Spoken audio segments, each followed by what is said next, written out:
anigoo yar baan guursaday ilaahay fadligii 17 sano maan gaarin markaan guursaday 16 jir iyo xoogaa baan jiray xaasas dhowra baan guursaday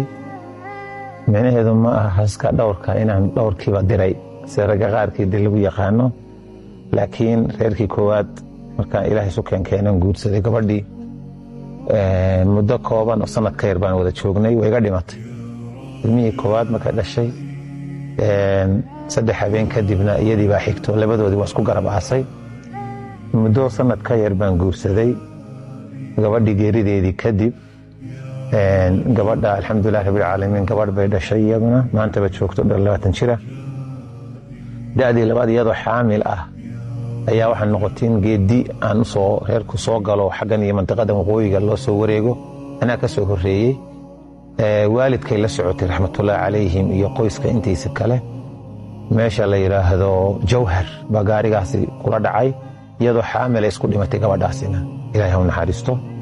reeru hadda labana waa joogaan alxamdulillaah rabbil caalamiin caruuruhuna way la dhowr iyo 10